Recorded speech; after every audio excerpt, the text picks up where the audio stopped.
Добро утро и од мене. Редовен термин, вторник, посветен на жените и женските теми. Денеска ми е задоволство што во нашето студио на утрински брифинг прв пат е госпоѓа Елена Гроздановска, државен советник во Министерството за труд и социјална политика. Добро дојдовте. Благодарам. Вие сте државен советник за еднакви можности. Со вас сакав да поразговараме за овој поимник или толковник кој што се појави неодамна и кој што го овозможни практично Министерството да се појави на македонски јазик. Се работи за околу 400 поими, зборови од терминологијата за родова еднаквост. Европскиот институт за родова еднаквост со седиште во Вилнус, Литванија, е организација која што покрај земјите членки на Европската Унија ги вклучи во себе како партнери или ги повика како партнери активни учесници и државите кои што се кандидати за членство во Европската Унија, особено и Република, значи Албанија, Македонија, Србија, но и Косово и Босна и Херцеговина. Во овие активности кои што се случуваат во Европскиот институт, се прават обиди да се разменат пред се добри пракси, добри искуства со земјите членки на Европската Унија, се со цел поефикасно да ги усогласиме нашите законски регулативи, нашите политики, нашите стратегии со земјите од Европската Унија, но исто така и да избегнеме одредени лоши пракси низ кои што тие поминале во целиот тој процес, со една единствена цел да постигнеме саканата цел кон која што нели сите се стремиме, а тоа е членството во Европската Унија. Толковникот или поимникот кој што го спомнавте, а кој што беше неодамна промовиран, всушност е идеја која што започна пред неколку години, беше подготвен од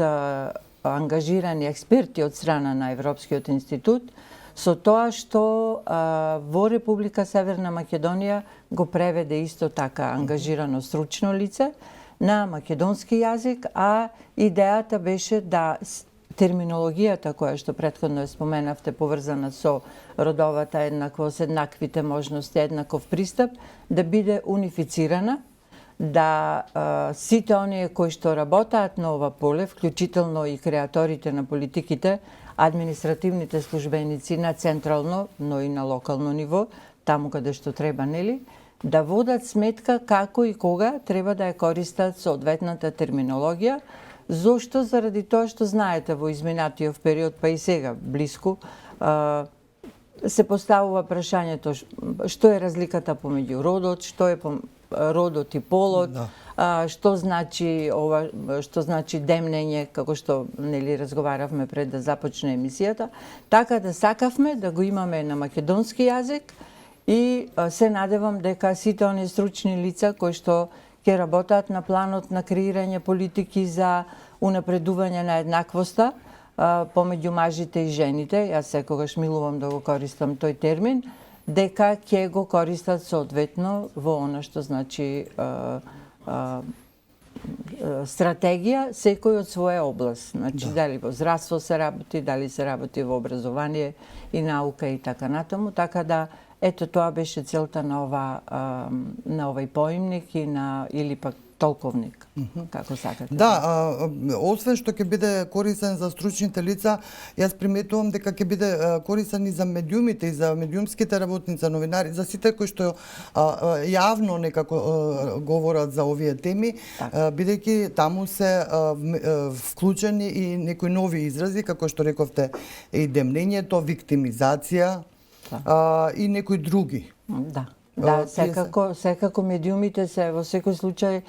наши партнери, без разлика за која иницијатива или активност зборуваме во државата, меѓутоа особено се важни во пренесувањето на сето она што значи родова еднаквост или политики кои што се поврзани со еднаквите можности, така да ќе следат, се надевам, значи следна иницијатива на овој институт ќе биде организирање на обуки, дали онлайн или со физичко присуство, тоа зависи нели од ситуацијата, но секако ние како Министерство за труд и социјална политика кое што ги координира активностите и политиките поврзани со ова прашање, секако во програмата и за наредната година ќе предвидиме обуки на сите профили, на сите стручни лица, вклучително се разбира и на медиумите, да поминат, да кажеме, основна, ако не и надградена обука за користење на овие термини, односно користење на овој поимник. Има интересни изрази, некои прв пат и јас ги слушнав, например леплив пот. Што значи тоа леплив пот? Да. Вели, израз што се користи како метафора за да се укаже на дискриминаторски образец на вработување со кој се одржуваат работниците, најчесто жените, на пониските скалила на вработувањето, со слаба мобилност и невидливи пречки за напредување во кариерата. Ете, да. Тоа да ти значило леплив пот. Да, точно. Да. Зато викам, меѓутоа дополнително предпоставам ќе треба објаснување за сето ова, со оглед на тоа дека, ево, како што и кажавте, прв пат се преведува еден ваков поимник во нашата држава и навистина има интересни терминологии, нивен превод, кој што во наредниот период како што кажав, ќе можат да се користат, но ќе треба дополнително да се објаснат што значи сето тоа. Да. Добро, освен ова, јас сакам да го искористам вашево присуство кај нас овде во утрински брифинг и да ве прашам за стратегијата за родова еднаквост, која што вие Министерството ја изработуваше. Сега е во собраниска процедура, се чека изгласување на оваа стратегија нова. Да. Кои се новините? Да, значи стратегијата за родова еднаквост е со временска рамка од 21 до 26 година. Ова е втора стратегија која што се носи. Ние сакавме токму заради ова што го говоревме претходно да ја усвои не само владата на Република Северна Македонија, толку и собранието, за да пратениците и пошироката јавност, пошто нели имаме дебати кои што се пренесуваат, бидат запознати со стратешките цели кои што се дел од оваа стратегија. Што е новината? Новината е што за прв пат постои стратешка цел која што се однесува на улогата на жените во креирањето на политиките од областа на климатските промени. Сите знаеме, многу актуелно прашање, прашање со кое што ќе се занимаваме сигурно и во натамошниот период, но секако во сите фази и на покренување иницијативи, донесување на одлуки, правење на анализи, креирање на политики мора да бидат вклучени и жените, од една единствена причина што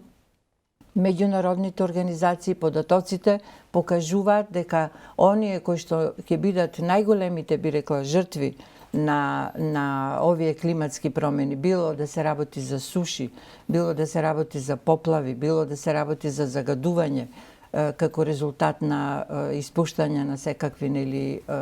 отрови и така натаму, ќе бидат жените. И токму заради тоа ние сакавме преку оваа стратешка цел посебна да најпрво ги информираме и креаторите на политиките, нели, но и пратениците што значи учеството на жените во креирањето на овие политики, каде можат да се фокусираат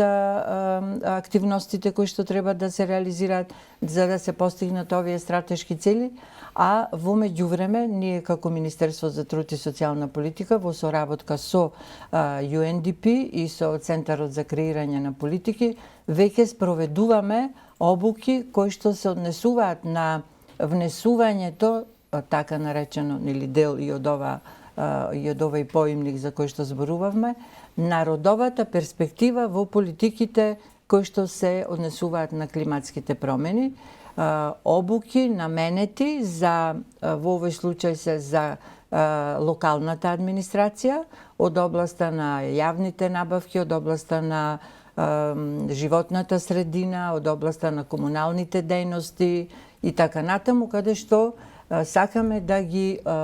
обучиме, нели, да ги информираме каде и како можат да интервенираат во своите активности, да бидат вклучени повеќе жени на локално ниво, за да се избегнат последиците и сето она што, ако се сеќаваме сите, нели, што се случи со поплавите, пред колку беше неколку години, но исто така имавме жртви и во пожарите кои што се одвиваја, а секако оние кои што најчесто ги користат изворите пред себе, рекла, на вода, на земјоделие или градинарство, ако зборуваме, се жените, кои што најчесто тоа се од руралните средини, кои што скоро 24 часа се дома и работаат дали во куќата, дали во земјоделието, мора да бидат информирани за сето она што значи енергетска ефикасност, сето она што значи информации, прилагодување на нови сорти на земјоделски производи, садење, агрокултура и така натаму, и ние во тој контекст значи ќе започнеме пред се со изработка на конкретни анализи каде треба посебно да се фокусираме, а секако за сето тоа ефикасно да се спроведе потребна е, како што кажав и претходно, обука на сите стручни лица. Има ли други новини во стратегијата, освен ова со климатските промени? Значи, стратегијата се фокусира на сите области кои што се покриваат со законот, значи во сите сфери општественото живење, здравството, образованието, поголемата застапеност и учество на жените во политиката и телата каде што се носат одлуки, исто така во економијата, значи сите области кои што се дел од законската регулатива. Впрочем, анализите кои што ги направивме, односно евалуацијата на претходната стратегија, покажаја дека сме на добар пат кон она што значи постигнување на еднакви можности, со оглед на тоа дека имаме, како што знаете, и голем број на жени во парламентот, имаме исто така жени во владата на Република Северна Македонија. Но не толку еве за локално ниво. Да, не на локално ниво, за жал, меѓутоа сме на добар пакт. Моето професионално искуство кажува дека сепак и колегите од институциите, но и сите оние кои што се на повисоко ниво, кои што ги носат одлугите, се повеќе и повеќе се сензитивни за ова прашање. Не го гледаат прашањето како порано, она, да кажеме, традиционално жените организираат семинар заради вакви и такви традиционални активности, кои што немам против апсолутно, меѓутоа се повеќе и повеќе се препознава улогата на жената во креирањето на политиките во државата, и се надевам дека во натамошниот период ќе зборуваме за теми како што се дигитализацијата, како што се сајбер насилството врз жените и така натаму, што значи дека на некој начин би рекла ќе бидеме хармонизирани или ќе бидеме подготвени барем во оној дел кој што се однесува на оваа проблематика на еднаквоста, недискриминацијата, човековите права, за започнување, нели, кога ќе започнат, нели, преговорите со Европската унија во делот на поглавието 23 кое што се однесува на човекови права, да бидеме, се разбира, подготвени на одговори од страна на стручните лица или експертите кои што, нели, ги поставуваат тие прашања во Европската комисија. Госпоѓа Гроздановска, минутите за жал ни поминаа за овој разговор. Ова беше убава информација да знаеме што се подготвува, што подготвува Министерството, на што работи, и ви благодарам за ова гостување денеска. Благодарам и јас.